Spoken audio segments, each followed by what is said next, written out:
Kia ora te whānau, welcome back to Under the Whāriki. I'm Anatola. I'm Tahu, and today we're talking about transgender with our bro Marcus. Tēnā koe, my bro. Kia ora. Kia ora, tell us a little bit about yourself. So I'm 23. I'm about to finish. 23. Yeah. Yeah. You're young. Yeah. Well, you're a year older. You're both young. Baby. How old do I look? No, I'm just saying you're so No, young. I was just trying to be old. Yeah. I'm 24. He's 24. You're both little babies. Sorry, I've cut your whole intro off. 23. 23. I'm student or about to be finished. Almost finished being a student, thankfully. Give me like 2 weeks and I'm done. Working. And studied law and sign language. Wow. And I'm trans. Beautiful. Oh my God, sign language. We're gonna talk about that. Oh my God, amazing. Sorry, this is my intro to our icebreaker. So to kind of warm up the space, you know, just to kind of like get us flowing into like little chats here and there and talking about controversial takes. Also, to preface this, judgment is always allowed. Absolutely. We wonderful. always allow judgment. So our icebreaker, ironically, to warm up the space, is called yeah, nah, or nah, yeah. So basically, I'm going to say a statement, and then we're just going to have a little chat about it. Okay, sounds Yeah? good. Okay. Doing the fast walk thing when a car stops to let you cross the road. Yeah, nah, or nah, yeah. So speeding up your walk. Yeah, to be like, oh shit, oh, there you go. Nah, they can wait for me. Yeah, so you're a nah, yeah. Oh, yeah, nah. You're a yeah, nah. Yeah. Unless yeah. like they've stopped and I'm like a weird distance away, like I'm not actually at the crossing. Yeah. Then maybe nah, yeah, but yeah, nah. Yeah, nah. Yeah, nah. You? I'm a nah, yeah. Oh, I feel bad. Do you wave? Oh my God, always. Yeah, you have to Thank you so wave. much. Yeah. I always thank you. I'm sorry. I went to Taupo. Oh. I was in Taupo over the holidays. Oh no. And I swear to God, like, I'm not even making this number up. I counted at least 15 to 20 people, like, past me, that I pulled out, like, slowed down for, across the road, and because I come from small town, Manaia, and I was at home at the time, Manaia, before I went to Taupo, and we just let everyone walk across the roads, and, you know, you drive slow on our roads, and anyway, I let all these people pass me, about 20 of them. Not one wave. Not one. I'm sorry, the absolute audacity. And like, I just had to lose my shit at the end of it. Like, I just winded down my window. You're gonna fuck! Like, and I made a whole story. Anyway, the premise of the story is fuck you. Fuck the lot of you cunts. I hate you. All of you, the lot. Your whole race, the whole population. We just dropped our first C-bomb. I just looked at our producer Stevie and I was like, oh no, our C-bomb has dropped. Literally like 10 minutes ago being like, just anything but the C-bomb. That's how passionate you are, Tahu. Honestly, I hate them. I feel like you're like my mum and sister. I don't get angry if people don't say like thank you because I'm like, what if they're in a rush? They're having a bad day. Nah, there's something's always going on. here. It would be So nice lift your to say hand thank here. you. I know it would be nice, but you know what makes me really like it's just so beautiful is when little kids do it. Yeah. You know, when they're in their school uniform, you're like, oh, that kid's not gonna say thank you, and then they wave, and you're like, oh. And they always do it with a really big smile. I know. You're like, They're really raised excited. you? Yeah. I know. You're like, who raised you? Good job. Yeah, not people from Taupo. They didn't raise them. I feel like after the 10th person went past without walking, No, you yeah. just start driving. You should have. I Wait, what should've. did they say when you yelled out the window? Huh? They didn't even hear me. Just we carried on with They it. don't care. Yeah, they don't give a fuck. Yeah, I'm sorry that happened to you, Tahu. that's right. I'm past it, obviously. I don't hold grudges. And now those people are watching and they're like, oh. Yeah, they know this face. Anyway, Oh my moving God. past this, we move into the pop quiz from you. And you have a few questions for us? I do. Starting easy, getting progressively harder. Okay, hold on. We've got Oh, you got little Yeah, whiteboards. where? Because it's an actual competition. Oh, no, go on. Oh, where's this one from? Oh, Don't matter. okay. Okay. Let's do it. All right, I think I remember them. You got it. Okay. Oh, you know them First- off by heart. Yeah, cool. You're the first person who's done this. This is Yeah. amazing. We'll This find is a out. We'll challenge. find out. This is a challenge. Yeah, no, I'm a poet, so I'm really talented at like Not that memorizing. I'm a poet. Yeah. Let's just drop Had to drop it. that in. What do all the letters in LGBTQIA stand for? The sigh. That's the easiest one, mate. Sorry to break it to you. Okay. I'm just gonna do like short, but. Yeah. I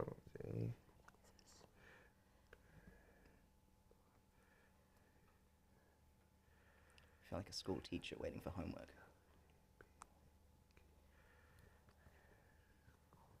No cheating. I saw that look. Oh man. Okay. You know them all, eh? I don't know if I know them all, but hopefully I know some of them. Okay. So I've said lesbian, gay, bisexual, transgender, queer, intersex, and more. Almost. I can't count. 1, 2, 3, 4. 5. LGBTQI. A. Oh, A. Oh, sorry. Okay, sorry. I know that one. Asexual. All right, there you go. I got lesbian, gay, bi, trans. The Q, what was I going for there? Does it say quail? I think it was like I don't think ducks are part of my community, mate. I'm not a great speller. I was honestly trying to quail. spell queer. Q-U-E.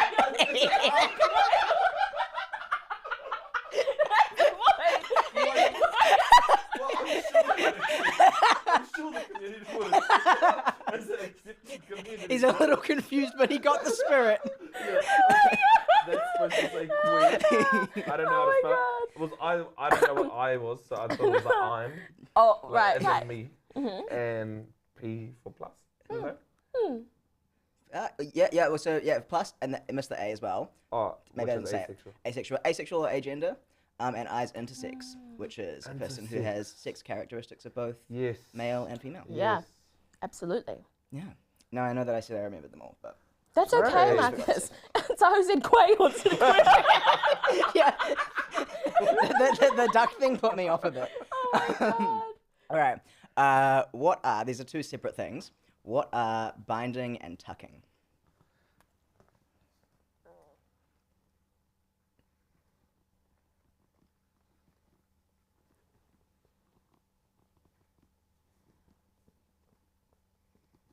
You can get 1 point for each. Yes, nice. You got. Yeah. Bind your vagina and tuck your penis. I said binding is when you bind your breasts, and then tucking nice. is tucking the Close. vagina. You got half a point.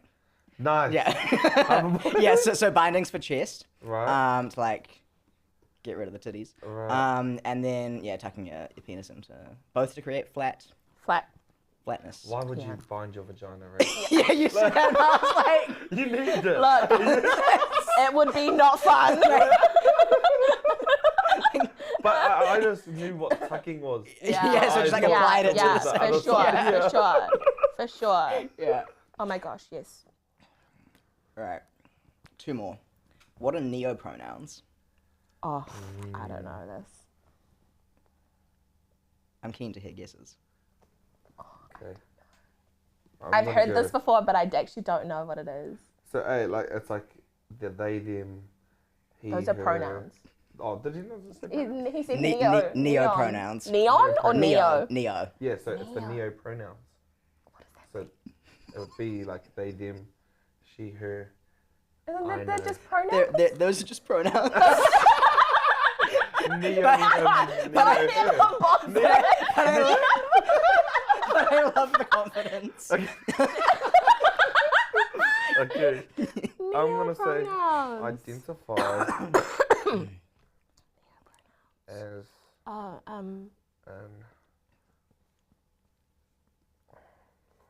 honestly, I hope I don't look, it's not about intention, it's about impact. I just think this is what I think it is, but it's like I don't know how to word it. Do you want me to proofread? I'm like, this is bad. Not like, do you know what I mean? Can I put an example? no, you Not read it. this. You read Like, it to the crowd. no. Is what you do. You know what I No, mean? you do it. You read it. Is what you do. Do you know what I mean? No, read it. Like, You know when people want to be called? Stop trying to hide Right. from the Yeah. camera. No. Okay. Okay. Is that wrong? I'm so It's sorry. wrong, but I think you should show that because it's really funny. All right. Okay. What are the answers? I feel I embarrassed. said identify as an online object or alien. Oh my god, that's kind of like mine. But yours is worded so much better than mine. What did you say? I said not human. Okay. How would you be not human? Because there's some people that, No, that as I'm prefer, asking, as I said alien. some people prefer it and Z. Oh, There you go. okay. Z. That's what I was trying. That's an example. That's one of them. Okay, Z and Z. Z Zazier. Yeah. So it is just a pronoun. Oh, okay. Right. Yeah, so got like you. it, they, she, he, Yeah. one, I think are all the pronouns. Yeah. And some people, mostly non-binary people, find that like none of those fit, and so they go with something called a neopronoun, which is like it's just a different pronoun. So it's like the most common one is Z, Zem, Zer, instead of he, him, her. And they're spelled, I think, X, E, X, I, R, X, E, M. But yeah, they're not super common, but like growing. Yeah. But yeah, just like a different type of Neo-pronoun. pronoun. Yeah. Neopronouns. Where did they get that from? Ah. Is that language created or? I'm asking the questions here. Yeah. but no. I'm not with a they, with a I yeah, there you go. They. I think. They. I don't know. Right. I kinda like it. My guess is like created in the last kind of 50 years, but Oh my god. I actually know You one know person where I who's knew? called that. How? I should know that from Chanel. He's got a picture and they've got Yeah. a picture and on a he's like, call me daddy. yeah, I've seen that. Instead of daddy. Ah, I Yeah. love that. Yeah, it's That's what like I was all of thinking, the Zaddy. Z ones, Yeah. Okay. Yeah. No, I know a young person who goes by Zay. Yeah. And I was trying to be like, how do you explain that? I'm like, Yeah, they are still human. Hate to break it to you. I know they're still human, but I'm like, pronouns that aren't like, anyway, Yeah, I'm sorry, yeah. I'm digging myself in a hole. Yeah, keep going. No. Respectfully. All right, last one. Also, I haven't been keeping track at all. Yeah.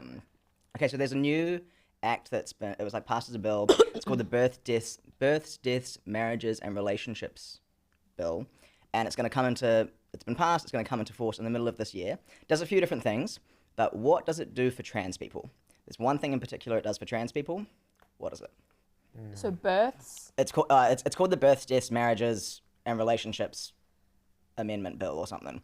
But you don't need to remember that part. It's just It's what does that do for trans people? what does it do for trans people? And if you need a clue, I can. Can you give us a I clue? love it. Yeah. So it deals with like the, that's the. I'm trying to think of a clue that doesn't give it away. It deals with kind of like the legality and admin of like existing as a legal person. So like births, like birth certificates, death certificates, marriage certificates, relationships, like all the kind of admin rules that Okay. surround that.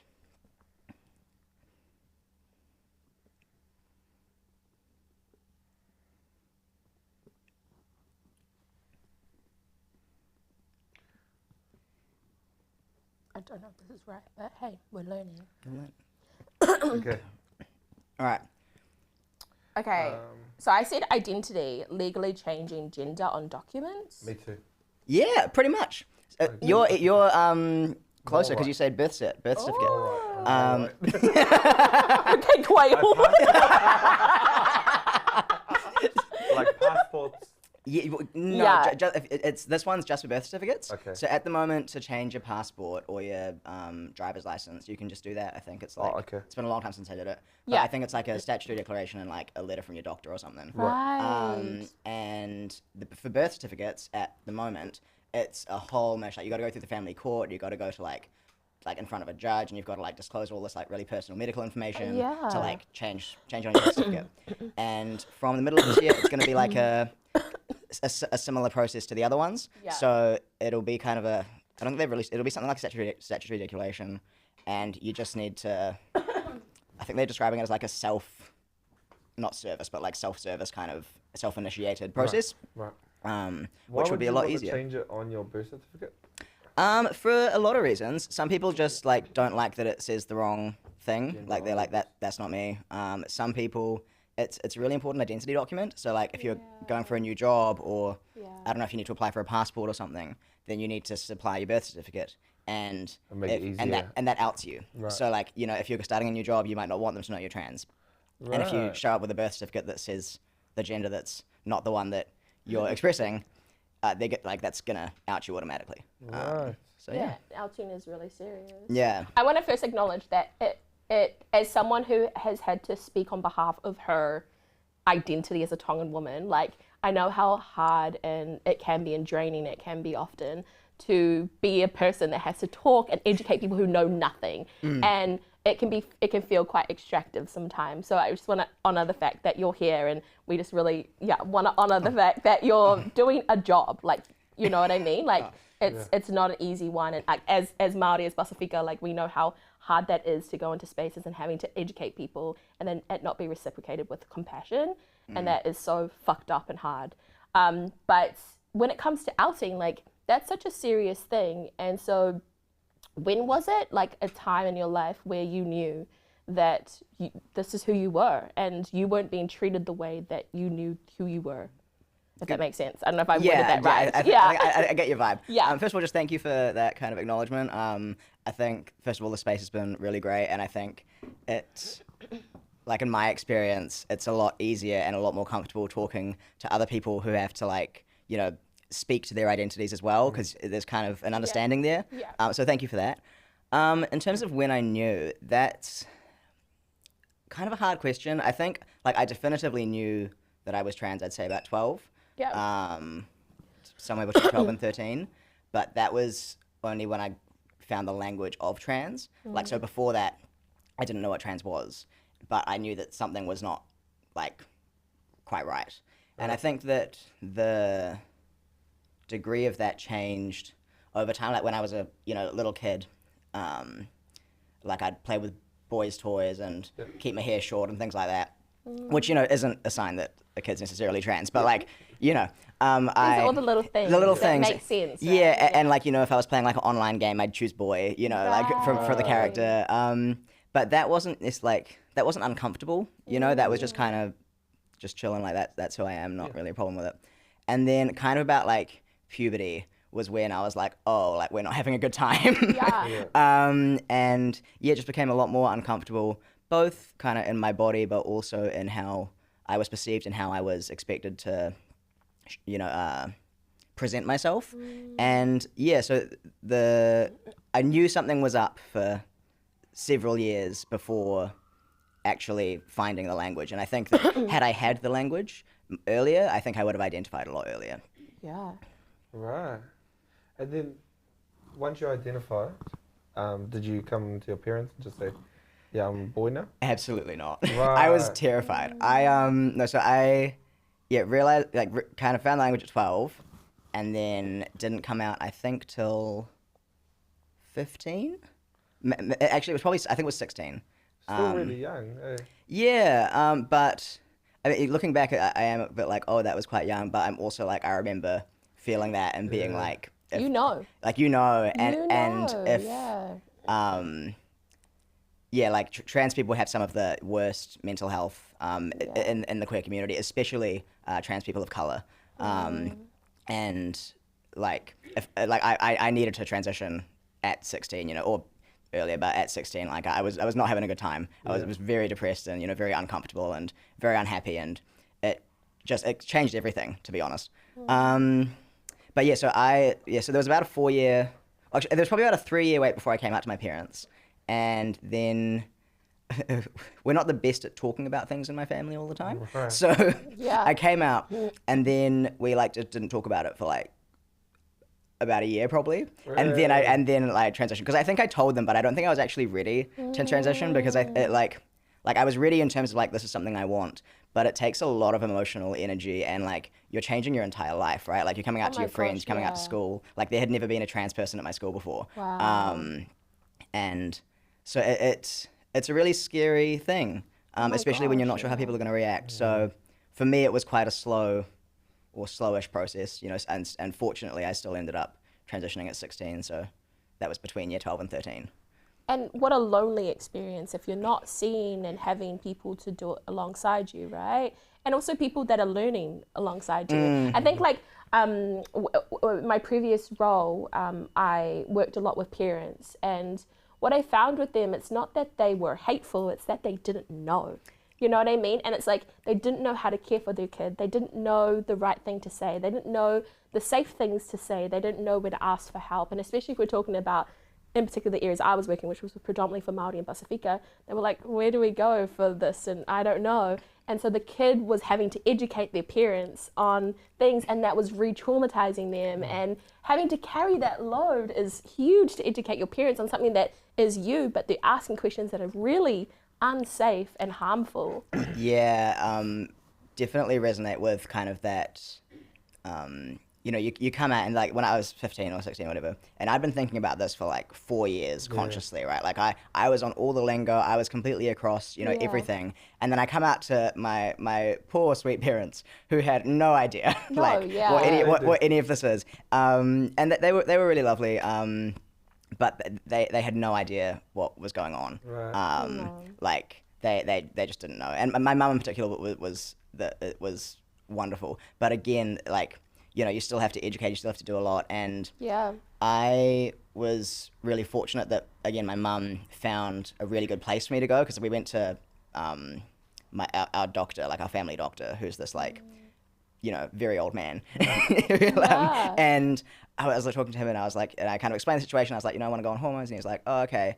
So like, I've never like had any of my patients like do this before. Do you?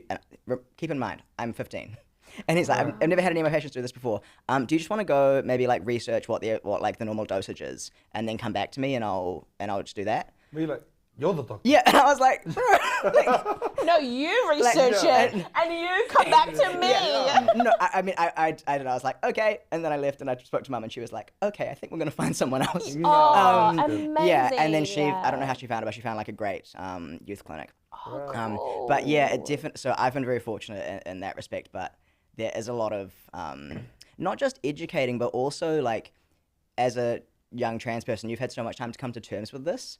And then you're just like dumping it on your parents, and you want them to be okay with it immediately. Like you're like, it's like, why don't you understand? Why aren't you on board? Like, and it's takes them time, and that can be really rough. And especially they don't understand that at all. Yeah, if they don't understand it at all. And there's a common thing which happened with me a bit, which is where like, you know, they grieve the loss of their daughter or their son, you know, whatever like they had before, and it's really like a weird thing being like, oh, you're grieving me, but like I'm here. You're alive. Like I'm around. I've been here. Like it's been me the whole time. Yeah, and like I'm much happier, and like things are good. And one great thing with my parents is that they kind of realized as over time, as I got more comfortable and more happy, they were like, oh, like I see, like this compared to you like 2 years ago is like so much happier and better and just more yourself. So like I find my parents at least got on board. Well, mum was always on board, but they got on board once they saw the positive effect that it was having on me. But yeah, there definitely can be a struggle in that kind of initial period. Was it scary starting hormones? Because I get scared taking normal medicine. Like when mum makes me produce. I mean, like I'm not a fan of needles. I got more used to them now. But like, it was just exciting. Like I was like, why can't it happen sooner? But no, yeah, it was. I mean, yeah, like the first one, I was like, oh, like, you know, like it's going to my bum. But then like you get used to it, and yeah, it's really funny. Like a common thing that like trans people do is like track kind of their progress on hormones. So it'll be like one common thing for trans guys in particular is like, especially with like influencers or like people on social media, you'll be like, this is my voice 1 month on T. This is my voice, you know, 6 months on T. And I was like recording on my phone, this is my voice 2 days on T.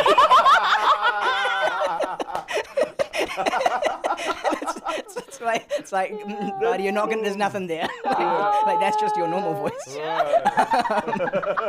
But yeah, like it was a real exciting and fun time. Like most people, you wouldn't like love going through puberty a second time, and definitely does have like its downfalls, but an overwhelmingly positive experience. Right. I feel like I've learnt so much about hormones recently because I've got endometriosis. I don't know if you know what that is. Yeah, it's so different, obviously, but I've had to do the hormone test. And I've got too much estrogen in my body.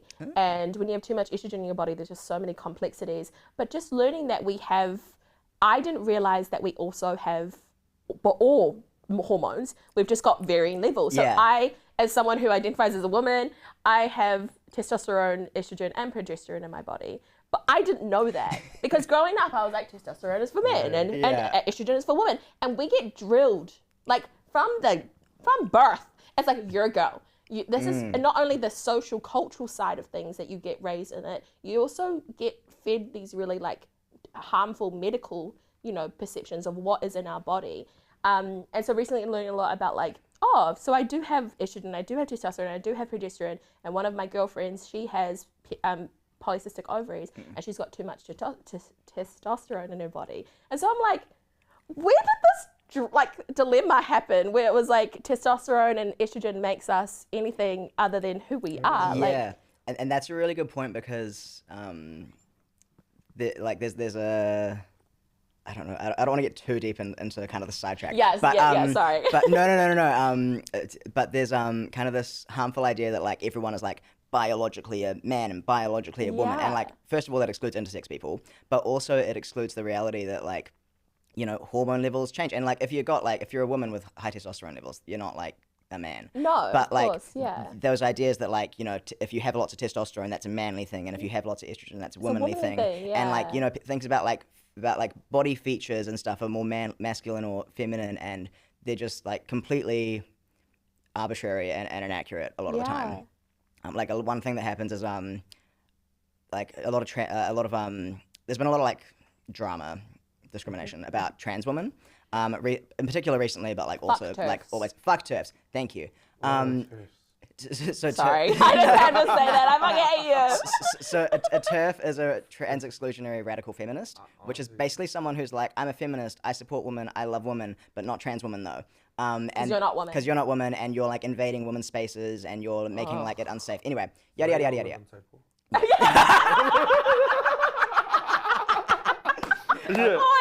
So much trouble slander. I've gone off at Tahu for the last 2 months.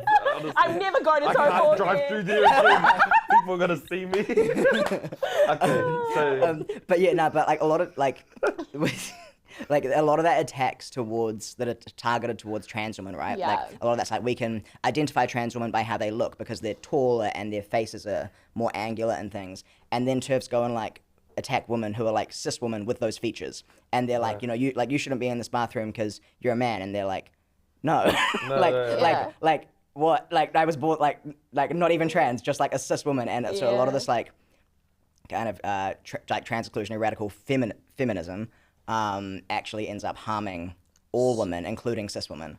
It's the policing. It's so violent. Yeah, and just that real focus on kind of those biological factors which aren't as black and white as they appear. I really struggle with people that center themselves and other people's struggles. I'm like, why are you doing that? Like, it doesn't affect you. And at the end of the day, I feel like anyone who's gaining more respect and more joy in their life, don't you want that for just the world? Yeah. Like, I'm like, more joy, more love, more just being able to be like, this is who I am. Like, I feel like that just makes us all happy, and then we're all not grumpy, and we're all not fuckwits who are damaging the world. You know what I mean? Yeah, like, I mean, you would hope so, but... Get them. Anyway. It just enrages me because I feel like it's just, I don't want to put this on you, but it's just so frustrating when people don't want people to be happy and to be themselves. And I remember, I love people who talk about love and compassion. I'm a big fan of bell hooks. I'm a big fan of Audre Lorde. I don't know if you're familiar with their work, but I'm also a huge fan of Alok Menon, who is a trans non-binary person and often talks about this idea of compassion. And they say a lot about like, you don't have to understand me to see me as a human and to know that I deserve love and joy and compassion, that I too deserve human rights and I can walk across the road and not be harmed and not experience violence. Like that's the bare minimum. Yeah. Like it's not a big deal. It's not a big ask. it's not a big ask. Yeah. And you're not even willing to do that. Like it just blows my mind on all levels. Yeah, no, you're right, and it's not bothering you. Like, Yeah. like why are you so pressed? Why are you like, so fucking pressed? Like it's not. This is literally not affecting you in like any way. But anyway, yeah, Oh, yeah. yeah. I literally had no clue today that Marcus was trans. Hey, because we got in here and I was ready to talk about the justice. and then I checked the thing, I was like, transgender. So it's like, you're going to see what you want to see. Hey? Yeah. And if you want to see hate, then you're going to find it anyway. Period. Yeah. So Absolutely. have the love eyes, Finau. Yeah, just It's not I that love hard. that. Have the love eyes. Yeah. That's real cute. yeah. I'm stealing that. Yeah. Well, love it's like, eyes. it's not hard. No, it's not hard at all. And if you don't want to, then stay home and just deal with your own shit first. Because you're projecting. Yeah, it's on you. You're It's on projecting. you. This Yeah. is you. And get off Twitter. Get Get off off Twitter. Twitter. So have you, with your transition, Yeah. have you only done testosterone? No, so I've had top surgery as well. Right. Yeah. And you had that in New Zealand? Yeah. Expensive? Yeah. Yeah, I bet. Yeah. And again, very incredibly fortunate that my parents were willing to like help pay for that. Right. Because I got it quite young actually. So I got it when I was 17, just before I turned 18. Wow. And the system in New Zealand, I assume it's still the same. You can't even get on the waiting list until you're 18, and then once you're on the waiting list, you're waiting for Right. probably Ages. a minimum of 6 months, but probably quite a bit longer than that. And I felt like I didn't feel like I was gonna, do well if I didn't get that kind of immediately, or at that time. And so very, very fortunate, because there are a lot of people who also feel that way, but who don't have Yeah. access to getting it. So That's yeah, I've been very lucky. brave at 17 to make, because they're life-changing decisions, eh? Yeah, I mean, it's kind of hard to explain. Like, you just know. Like, Yeah. You just know. Like, Yeah. ever since like the concept of like breasts started showing up in my life, like I don't know, ever since like I saw a bra when I was little, and my dad was like, "You'll wear those one day," and I was like, "No, I won't." Yeah, yeah. What do you mean? Why Nah. would Not I? adamant. Yeah, nah. Yeah. And then like just always knew that wasn't me. Right. And then kind of, when I started binding and stuff and had like a flat chest like that, made me a lot happier, made me feel way more comfortable going out into the world. And it just knew, like, I can't really think of anything to compare it to, except like, I don't know, if you woke up with boobs tomorrow, you know every that. day. I don't know how I didn't know that, to be honest, because I would be but yeah. I'll I give you get my it. surgeon's number. Right. How was it though, like experiencing the medical field? Like obviously that first experience with the doctor, but going through top surgery, going through, taking tea and whatnot, what was the medical field like for you in that transition period? I've been really lucky. Yeah. So again, I went to like a youth clinic that I don't think they like officially specialize in trans people, but like all the trans people go to them. Like every time I'm in the waiting room and I see another person, I'm like clocked. Are you comfortable sharing who it is? Yeah, the Youth Health Hub. Yes. So they operate out in West Auckland, and also they've got a clinic on the North Shore that runs, Shout I think, out. 2 days a week. Shout out Youth Health Hub. Yeah. They're great. Yeah. So yeah, they've been great. And then surgery, I got someone who was, experienced with trans patients, so that was fine. So I've been really fortunate. I think that the only kind of uncomfortable experiences I've had have been going outside of those two places. So like if I go to like the uni doctor or nurse I've been to a few times, like I think I went for something on my foot once, and the nurse kind of asked me something, and then she like looked at my chart and somehow figured out that like I was trans or something, and she's like, "Oh, so you're trans?" And I was like, "Yep." She's like, "So how long have you been doing that?" And I was like, "A while." Yeah. And she's like, "So like what have you done, like have you had like all the surgeries?" And I was like, "Ma'am, I'm here for my toe." like this is not relevant. And I think like I went to get like a blood test maybe like 6-ish months ago, and it was something to do with like my hormone levels being checked. And in cis men, you have to get your testosterone checked early in the morning because I don't really know, like after early in the morning, you don't get an accurate reading or something. Yeah. And I'm a sleeper, so I went in the afternoon. And every time I go in the afternoon, they look at it and they're like, "Oh, you need to come back in the morning." And I'm like, "No, like I'm fine, trust me." And anyway, so like I came in the afternoon. She kind of looked at it. Like we had the conversation where she realized, "Oh, you can do this in the afternoon because you're trans, yada yada yada." And then she's like, "Oh, so like you used to be a girl?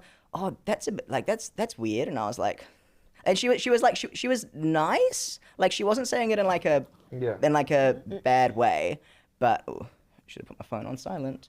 You're good. But she, but like it was just like that's like such an unnecessary comment, and like this might be strange to you or that's like new to you. Strange comment. It's a strange comment. Yeah. And it's an unprofessional comment, and it was a bit like, and yeah. So that's a place you wouldn't expect it from. Yeah, I'm like. I get that shit all the time. Nah, but like I'm not like not the same context, but I've even had it from doctors where I've gone in for STD checks, and they'll be like. Do you have more than one partner? And I'm like, yeah. And they're like, I'm like, are you judging me? Are you judging me? Like, don't slut shame me. Yeah, what the fuck is that for? Yeah. She's like, wow. Yeah. Wow. Yeah, I was like, why would you? I'm in a family clinic. It's the entitlement of judgment too, like, and it's also like not realizing that you need to fix your face and fix your attitude when you're dealing with people. Yeah. Like when you're dealing with real life humans who are coming for your support. Yeah, and like even if you hold that view personally, which like maybe you shouldn't be working in healthcare, but like, period. Like don't say it. Don't think it. like if you think it, it stays there. Yeah. Like you like yeah. Crazy. Anyway, yeah. So I've been very fortunate in kind of my main healthcare providers, but when you step out of that zone, it's a bit hit or miss. But also, you know, I've had some really positive experiences, like amazing at the uni doctor with a different nurse. I think an alert came up to do with like cervical smears, and the nurse kind of like looked at me because we hadn't been talking about anything trans related, and she was like, have you always been a man? And I was like, no. And she's like, oh, I've just got this alert. And she kind of was like saying like, you know, just like, this is something like, and explain the importance and yada, yada, yada. And I was like, don't worry, like it's sorted. And she was like, oh, okay, cool. But like she was real like nice about it. Yeah. So it's a bit hit or miss. And I find that most people are either curious, both about transness in general and about like my personal experience, which is a bit like, or like, you know, well-intentioned. Like most people are really well-intentioned. They're just a bit on the wrong track. But you know what? This is my thing with intention, right? We all have good intentions. Well, most of us. We all go in being like, oh, this is like my intentions for this. But it's irrelevant when impact is negative. And I think we don't often think about that. I could sit here all day and be like, oh, I intentionally asked this question because I'm curious. But if you've received it in a harmful way, then my intention is null and void. Because you've received, you know what I mean? Like your priority in this, not my intentions. Like, what does that even mean? Yeah. And I think people really struggle with that. For sure. I think, and especially in medical settings, and especially when dealing with youth, like you need to have your shit together, like as a medical provider, and because like those kids are vulnerable, and in particular, like I said, you know, young trans kids like have the highest like suicide rates, like the worst mental health in like the LGBT community, and it's really important that again, all trans people, but in particular young trans people, are treated with real care and respect and knowledge. Like you need to be competent, and so it definitely like it's something that I'm personally okay with. You know, like in those conversations, I'm happy to kind of explain like that's not relevant, or you know, talk about it if I feel like it. But a lot of other people won't be, and so. You're right. Intention. You have to read the room. You have to read the room, and you have to know your shit before you start getting into that. And also actively listen. Like I think like that's what we need to learn to do in general. Is like when people are sharing their experiences, or if they're coming for their foot, like that's what they're there for. Like you know, that's actively listen to what people need and then go by that accordingly. Yeah. Rather than being like, oh, do you have surgery? Shut the fuck up. Literally. Like, but also like the entitlement of knowing, like I wouldn't want to go around and people be like, oh, so what's this? What do you have this? Do you? It's like the privacy. It's so inappropriate. So why is it for trans people we feel so obligated to ask this inappropriate question? Yeah, because we don't know. We don't know. That's the thing. Yeah. It's the competency. It's trying to spread awareness, and you're part of the generation, unfortunately, that is the first kind of public generation that has to create awareness and education around it. Yeah, I mean, I think I would say, I think it was definitely the most visible generation. Right. But I do just kind of want to acknowledge that a lot of trans people have existed before Yeah, and have walked this path that was a lot harder for them than it was for me. But yeah, I think you're right. It's a lot more public now. It's a lot. There's a lot more happening. Like I think I mentioned, like I was the only trans person at my school when I came out in 2016, and I spoke to one of my teachers, I think last year, and she said that like in all of her classes there are like 3 or 4 trans kids, like in every single one, which was really sweet. So I like love it's it. definitely growing. It's so great to see that. It's visibility. It's visibility. Like you need to see yourself to Yeah. like not be. That's wrong. But like you need to see others. In order to kind of imagine yourself doing the same thing. Yeah. And yeah, Yeah. I forgot where we started on that. Oh, but and we look, got this there. happens every Yeah. time we talk. No. So. No, but I think you give so much grace to people. I often, whenever I'm sitting with trans people, they give so much grace. Yeah. And so much, it's kind of like when I'm sitting with Māori or when I'm sitting with Pasifika, we often give so much grace to Pākehā because we know that if you don't know, then we're going to educate you. But that's, I'm sorry, sometimes it's a cop-out.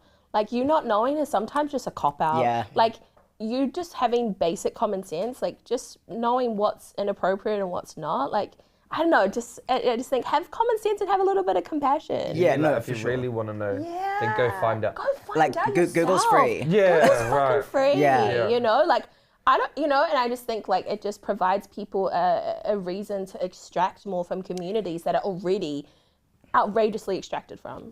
Yeah, I definitely feel that on the trans vibe. Yeah. And I think it's different, like, you know, medical spaces, you obviously expect a lot of confidence, and I found myself giving a lot more grace in kind of social settings where people aren't expected to, you know everything. But you're right, sometimes it's like, you don't need to ask me this. Like, this is not a conversation that we need to have. Yeah. And I don't know if, I imagine this probably happens for you guys with like Māori and Pacifica issues, of like, if anything like pops up in the news that's like a bit controversial or like bad, they'll be like, oh, have you heard about this? Oh. Like, can you give me your take on this like intensely personal thing that's probably quite discomforting to you? Yeah. And it's like, Or like, oh, do you know this person? He got arrested. I'm like, look, just because he's a Finau and he's got a target emblem on his There's chest. a lot of females. There is though. Nah, there is a lot of Finau. It's a big family. name, But yeah. I'm like, it's... The other Yeah. day I was down at Oh, no. sorry, I shouldn't be wrapping this story up, Nah, but nah, I'm going with this. I was down at Ratana and Vice. Have you guys watched Vice? Yeah. They were there doing a story and on Jacinda, and they were like, they came up to me obviously because, like, you know, I'm hard to miss as a person, and I think because of all the negative narratives that Māori have been spewing towards her, they thought I would be an activist, like, you know, and ready to like pull her name down and everything, and they come up to me and they're like, what do you think about Jacinda leaving you guys stranded at this time? what? Yeah, and I was just like, That's the wording for me. yeah, I was like, what the fuck? Like, I said this in the interview, I was like, I love her, she's cool. And he was like, thank you for your time. Like, it was a convert, not an activist. I'm Moving not the on. one I need. Yeah. So I think, like, it's just not expecting and stereotyping people, and putting them in this box and, like, coming up, assuming, Like, and it's, Yeah. like, so stereotypical. I know. They're like, oh, yeah, you're a hater. This guy's gonna hate this one. Fuck you. Got him. Honestly. This is our moment. Yeah, no, I loved it. Yeah. No, I love that though, how you said that, because I think sometimes if it's our views, we assume it's everyone else's. Yeah. So we like project it onto other people, and we're like, hey, and then if that person's like, nah, you're like, oh, wait, huh? Like, I thought you would, you know, and I think that's really important for people to know. I think that's a cool place to wrap up, where if you have any last words to give, not to trans in specific, trans tamariki and rangatahi in specific, but the community around them, the us, Oh, Yeah. Their village, the their youth. crew. The Yeah. civilians. The civilians. And, The plebs. Yeah, just for some tips for us. Did you say The plebs. Yeah. Yeah, I think. I think educate yourself. Yeah. Like, don't seek education from that person, because Right. if you're seeking education, chances are so many people in their life are also seeking education from them, and it's just exhausting. So like Google's your friend. But also, like, don't be afraid to ask things if you have, like, you know, common sense. Yeah. If you have like an appropriate relationship with the person, like you can ask stuff, and you know, maybe preface it with like, you don't have to, like, let me know if this is over the line or something. But you know, yeah. So I can talk. good. Like, don't educate yourself. But then also, especially with young people or people early on in their transition, like, be patient and like be patient, and just, you know, in those early days, people need a lot of compassion and a lot of understanding and a lot of leeway, because they're still figuring themselves out, and not just figuring who they are, because they've kind of figured that out, but figuring out how they now exist in the world as this, you know, as this version of themselves. And that's a really scary thing, especially like in those early days. It's really confusing and intimidating, and the world just seems like a scary place in a lot of ways. And so yeah, just a lot of kindness and compassion and kind of patience. Listen Yeah. and learn. Yeah. Unlearn. Yeah. We've got a whole lot of that for so many things. Lastly, where are some places that people could go? I know we're wrapping up, but like, where are some amazing organizations that people can go to if they are seeking support around gender affirming care, or wanting to get on hormones or transition or whatnot? Great question. I can only speak to Auckland. Yeah. But in Tamaki Makaurau, you've got the Youth Health Hub. If you're west or north, is great. And even if you're not west or north, if you can travel, I would recommend it. They're great. The like Auckland Sexual Health Clinic, I believe, does it as well. You should be able to get referrals and stuff through your doctor, but they might not be super specialized. Yeah. And if you're not sure, you can ask the people at Rainbow Youth. There's like gender dynamics would be further down the country. Gender minorities Aotearoa. If you just like Google all those. Yeah. Yeah, I think that's probably the main ones. It's Inside Out. Inside Out down Shout in out Wellington. to Village Collective out in South Auckland, doing mean mahi for Pasifika Māori out there. So they're a Pasifika predominantly queer organization that provides support for queer, trans, That's awesome. youth. But they do so much other mahi as well. But they're amazing. That's and great. They provide a lot for Māori as well. Thank you for telling me about that. Yeah, Village Collective. Yeah. Village Collective, mean. Yeah. Thank you for your time today, Marcus. Sure, Learn so Marcus. much. Learn, unlearn, kindness, love eyes, Love Eyes. Love Eyes. I'm gonna keep Love Eyes Love forever. Eyes. quails. And fuck you, Sophie. That's been under the Whāriki. Thank you guys so much for your guys' time. We'll catch you next week. Ka kite ana. Ka kite rā.